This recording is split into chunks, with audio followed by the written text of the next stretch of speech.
سامعین عزیز وقار، باطل اور طاغوتی طاقتوں نے ہمیشہ یہ کوشش کی کہ مسلمانوں کے اندر کوئی ایسی نفرت پھیلائی جائے جس کے ذریعے یہ آپس میں الجھتے رہیں اور آپس میں لڑتے رہیں۔ حضرات عزیز وقار، اگر ہم آقا علیہ السلام کے فرامین کی روشنی میں دیکھیں، اسلام نے ارشاد فرمایا کہ میری بات عام بات کی طرح نہیں ہے کہ جس طرح آپ کسی کے بارے میں کوئی جھوٹ بیان کر دیتے ہیں، تو حضور نے فرمایا کہ اگر کوئی جھوٹی چیز میرے حوالے سے کوئی بیان کرے تو حضور فرماتے ہیں کہ اس کا ٹھکانہ جو ہے وہ جہنم میں ہے۔ اس اعتبار سے اگر ہم سند کو دیکھیں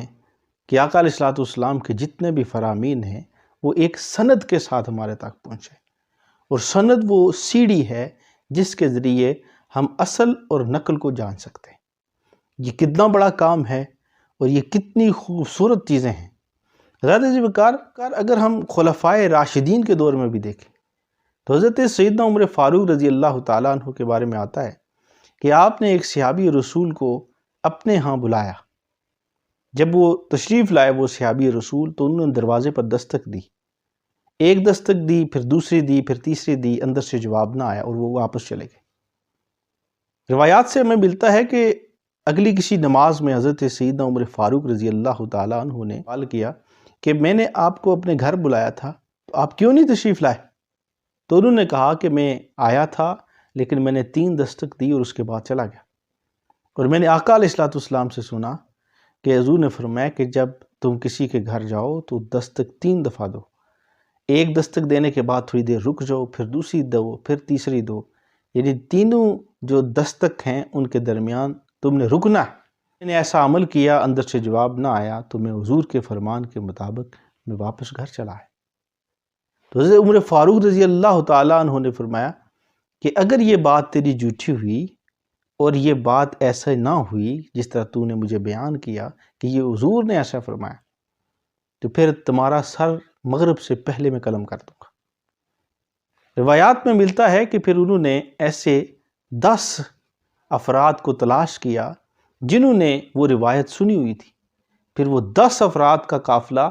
سیدنا عمر فاروق رضی اللہ تعالیٰ عنہ کے پاس آیا اور انہوں نے اس بات کی تصدیق کی کہ ایسے ہی آقا علیہ السلام نے ارشاد فرمایا تھا۔ تو حضرت عزیز وقار، یہ سند کا ایک سلسلہ ہے، یعنی سند ایک سیڑھی ہے، یعنی نبی پاک کا فرمان جو ہے وہ کس مجلس میں بیان ہوا، وہاں کون سے صحابہ موجود تھے،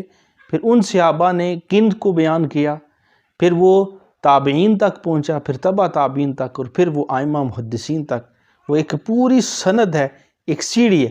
تو ہم نیچے سے اوپر جاتے ہیں، اور جتنے بھی راوی درمیان میں آتے ہیں ہمیں ہر ایک راوی کے جو اس کی حالات زندگی ہیں اس کے اوپر بھی ہمیں بے شمار چیزیں مل جاتی ہیں۔ تو اس لیے کوشش یہ کیا کریں کہ جب کوئی ایسی بات ہو، کوئی ایسا بیان ہو، کوئی ایسی حدیث جو بیان کی جا رہی ہو، اگر وہ سند نہ بتائی جائے اور اگر وہ اس کا حوالہ نہ بتایا جائے تو اس بات کو آپ تصدیقاً جو بیان کرنے والے شخص ہیں ان سے پوچھ سکتے ہیں کہ آپ نے یہ کہاں سے بیان کیا۔ ہو سکتا ہے کہ کسی کے علم میں نہ ہو۔ تو اس لیے جھوٹی جو حدیثیں ہیں، جھوٹی جو روایات ہیں، ان سے بچنے کی کوشش کریں۔